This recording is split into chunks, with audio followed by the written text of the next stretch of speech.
Well, the Andrews government's freight permit scheme's under intense scrutiny after it was revealed that more than 15,000 trucks are entering Victoria every day, despite fewer than 10,000 truckies holding valid permits, we're told.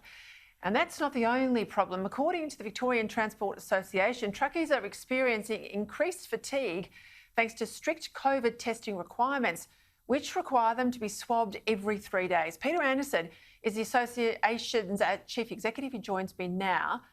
Peter, help us work these numbers out. Thousands of truckies, we're told, are entering Victoria every day, but the permit numbers are less than the truck movements. Is that accurate? Yes, good evening, Peter.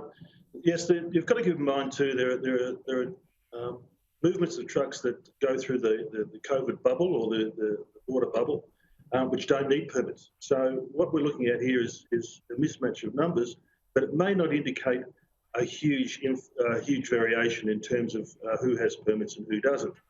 What is important here, though, is the fact that we want every interstate truck driver to comply to the rules and make sure that they've got the disciplines in place.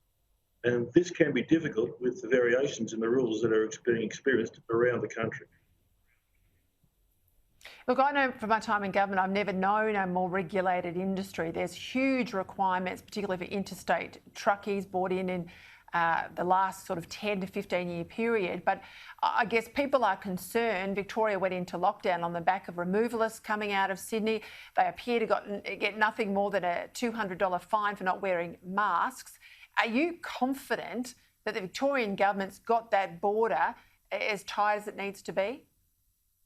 Well, it's the border could have a harder lockdown in terms of having checkpoints at all 55 crossings, but I don't think that's feasible for any government or any country to do. And this is the thing: we want a national framework, and we're petitioning the government at the moment to try and ensure that the interstate transport sector gets a fair go. And that is that we're not trying to challenge the health authorities in what they're trying to do to pull back the spread of COVID. What we're trying to do is ensure that we've got a consistency of application right around the country.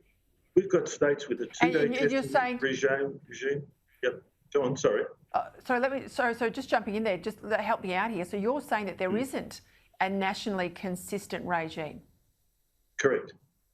There's been a national cross-border protocol that's been supposedly agreed but not applied, and it certainly doesn't apply to the testing of interstate truck drivers and what they have to go through, trying to meet the fatigue regime, trying to meet their schedules, trying to find a location, and then having to go through the discomfort of having the pet shoved up their nose twice and sometimes 3 times a week.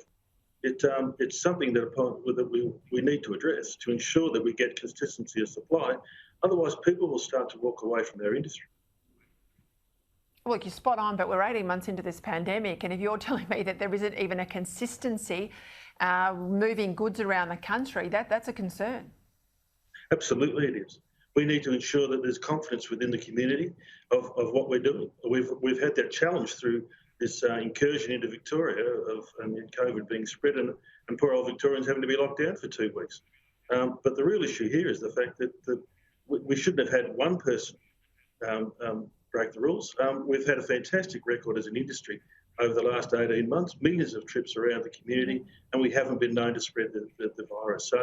So we need to ensure that this continues, and we need a national framework upon which we can base that confidence that the community must have it.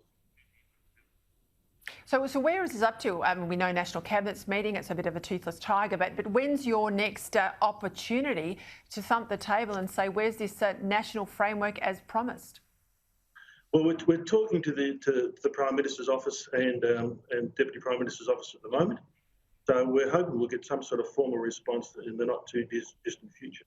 We're certainly pleased that we've been able to get our voice heard, but the real issue here is the fact that it is a bit late. We would have liked to have seen this happen some time ago. The protocol was originally agreed by all state transport ministers back in June 2020. So let's put it into place, let's all agree to it, and let's get it working.